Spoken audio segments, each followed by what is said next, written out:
Diperbesar Pak, diperbesar satu layar gitu.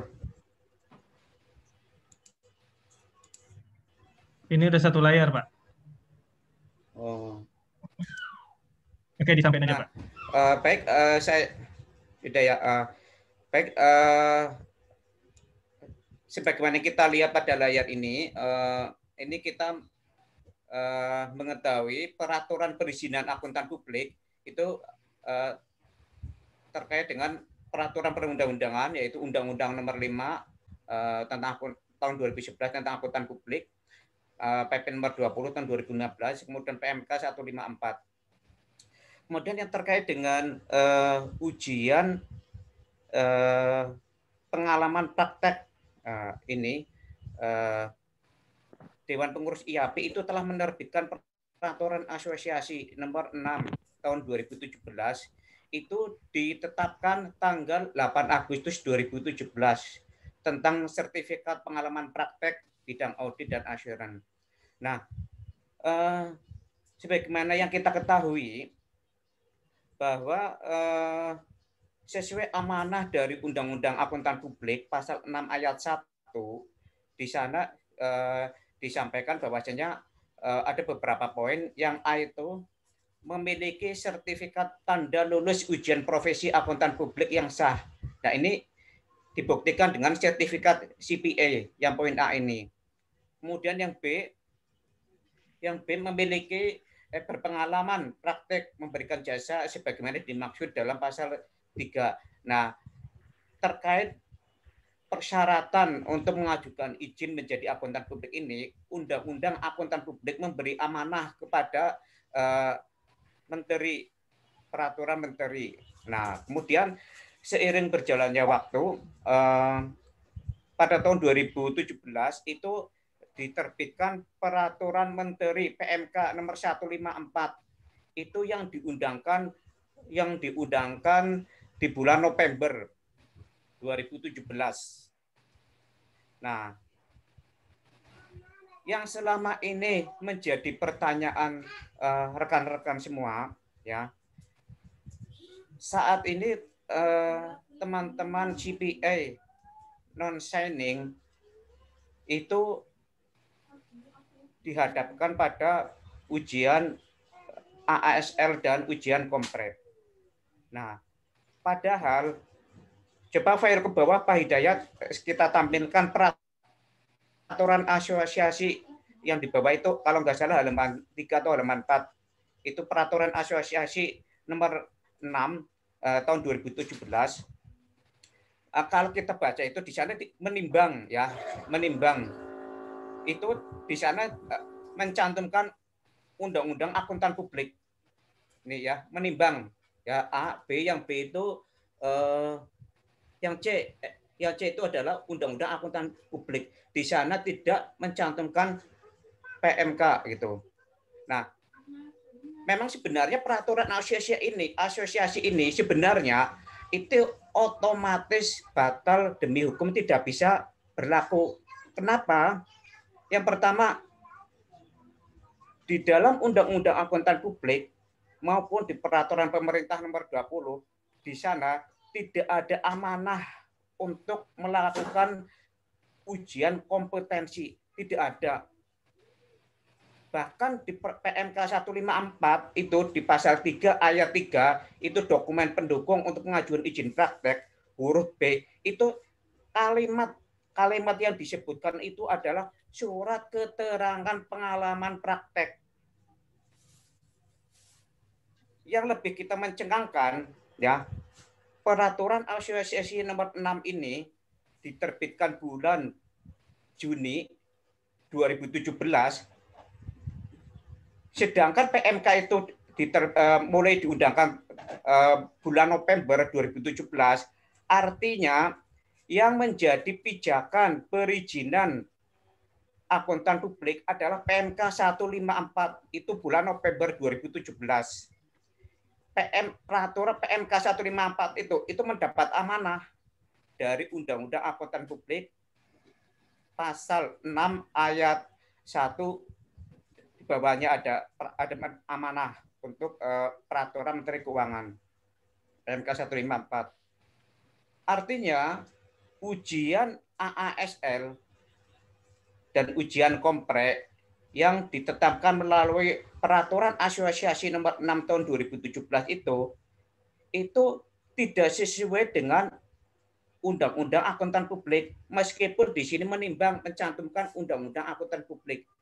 Coba kita semuanya ya, kita satu keluarga nih, kita berada di rumah IAPI, kita baca itu Undang-Undang Akuntan Publik, Peraturan Pemerintah Nomor 20 tahun 2015.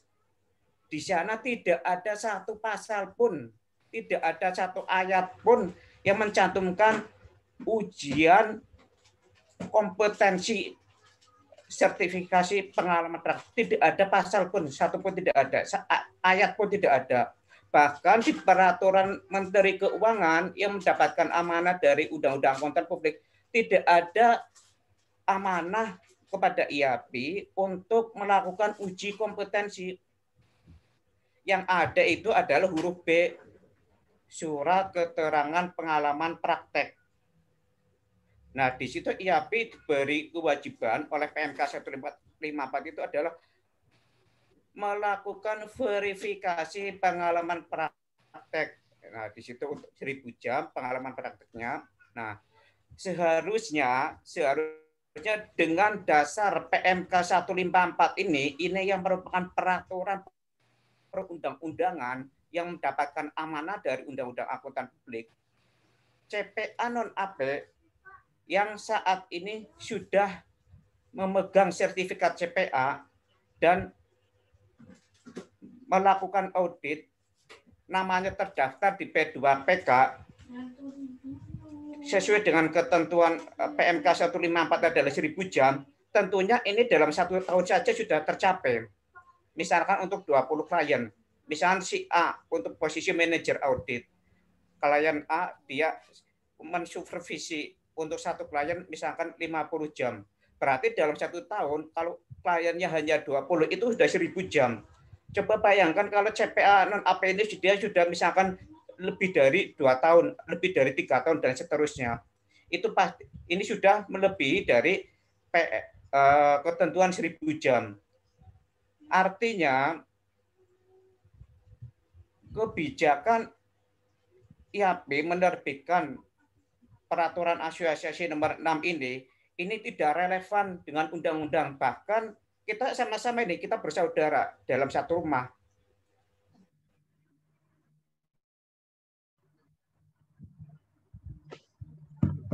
Namanya IAPI, itu jelas-jelas tidak sama telah bersama. Karena ini mengatur keluarga kita, keluarga IAPI gitu.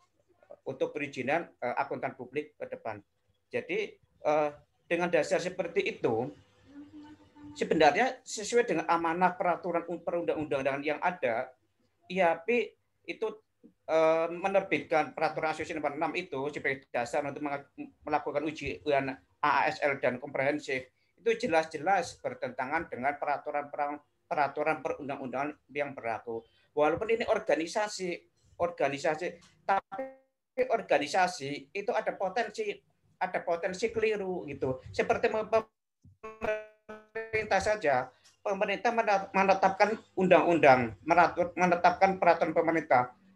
Dimungkinkan ada pasal yang keliru, perlu dikaji, perlu dipelajari oleh masyarakat. Sama dengan IAPI ini, ketika IAPI menetapkan kebijakan, walaupun kebijakan itu bagus, sangat indah dan bermanfaat, tapi kalau itu tidak dipayungi dengan peraturan perundang-undangan, tidak ada dasar peraturan perundang-undangan, apakah ia itu harus dijalankan? Tentunya kita harus, sebagaimana kita ketahui bersama di negara kesatuan Republik Indonesia ini, kita diikat oleh peraturan perundang-undangan, termasuk adalah ketika kita menjalankan organisasi itu. Nah, dengan verifikasi ini, PMK 154, IAPI diberi kewajiban untuk melakukan verifikasi bagi calon akuntan publik yang akan mengajukan izin. Ini sebenarnya tidak relevan kalau melakukan uji kompetensi. Coba seperti KPU saja, lembaga negara, calon presiden dan wakil presiden itu juga diverifikasi sama ketika akan mengajukan sebagai calon presiden, mengajukan berkas ke KPU. Gubernur juga, wali kota sama, bupati sama, mengajukan berkas. Sampai kepala desa, calon kepala desa juga menyerahkan berkas-berkasnya diverifikasi oleh panitia. Nah, apakah KPU kemudian menguji kompetensi si calon presiden dan wakil presiden? Apakah Anda memiliki kompetensi nantinya ketika menjadi presiden? Selama ini tidak ada. KPU hanya memverifikasi dokumen sesuai yang dipersyaratkan, tidak melakukan ujian yang seperti seperti IAP ini, mentafsirkannya, memahaminya, melakukan ujian komprehensif. Saya rasa ini penafsiran PMK 154 ini pasal 3 ayat 3 huruf B, surat pengalaman praktek, di situ IAP diberikan mandat untuk memverifikasi, tetapi tindak lanjutnya itu perlu diperbaiki. Saya rasa itu keliru. Teman-teman memandang itu adalah tidak tepat adanya pelaksanaan ujian ASL dan komprehensif.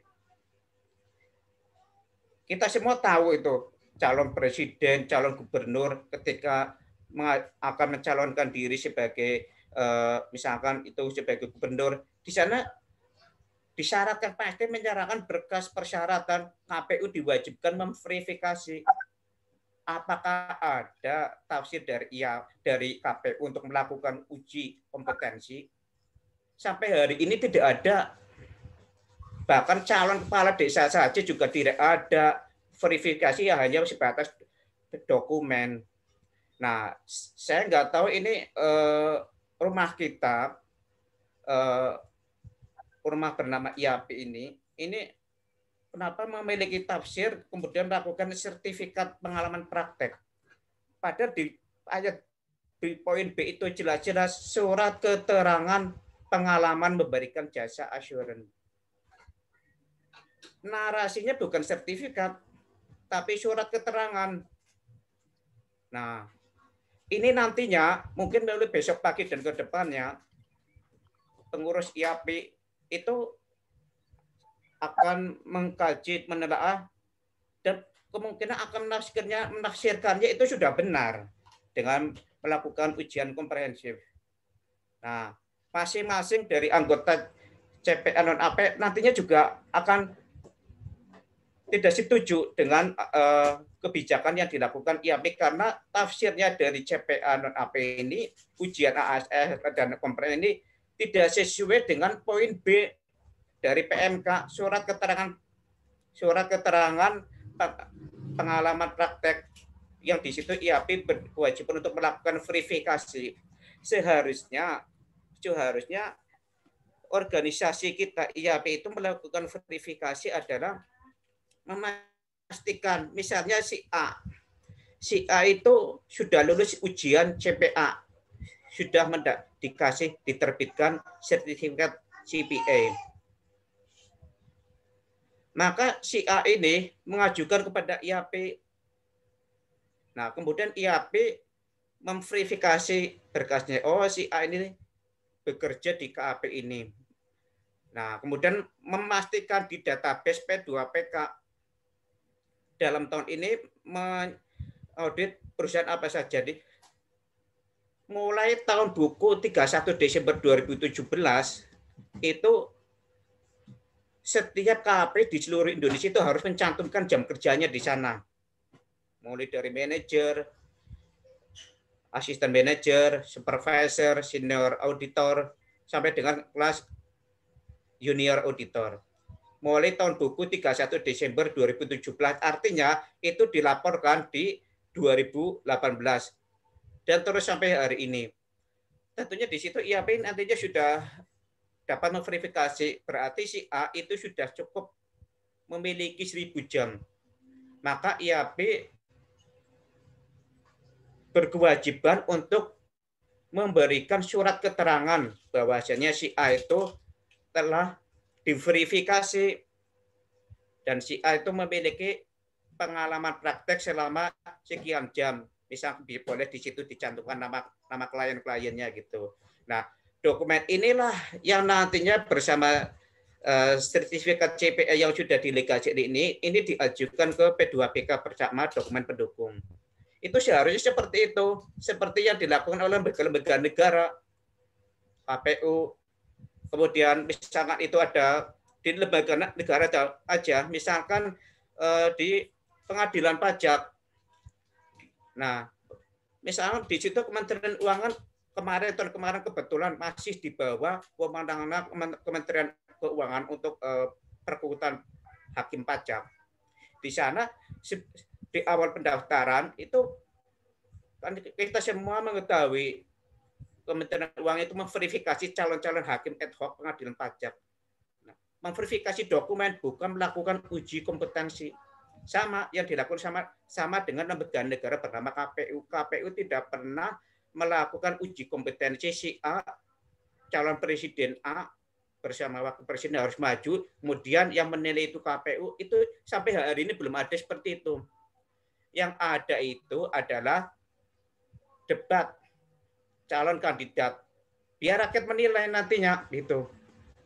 Nah itu adalah yang dilakukan oleh lembaga negara kita. Nah, sama dengan IAPI itu seharusnya memverifikasi jam jam kerja dari calon akuntan publik bernama si A misalkan. Di sana kelihatan di database P2PK terrecord semua itu mulai tahun buku 31 Desember 2017. Di situ kalau sudah 20 klien aja, kalau dihitungan satu klien itu 50 jam, itu sudah memenuhi gitu. Ya, mungkin itu yang saya sampaikan sekilas saja bahwasanya ujian kompre dan ASL itu tidak ada di Undang-Undang Akuntan Publik, di Peraturan Pemerintah Nomor 20 maupun di PMK. Jadi tafsir dari mungkin IAP ini kurang tepat itu. Tentunya ini nanti sampai hari besok itu depan itu nantinya akan terjadi perdebatan. Nah, kalau perdebatan ini nantinya itu tidak ada solusi yang terbaik, maka yang nanti akan berhak menafsirkan adalah hakim. Apakah verifikasi itu harus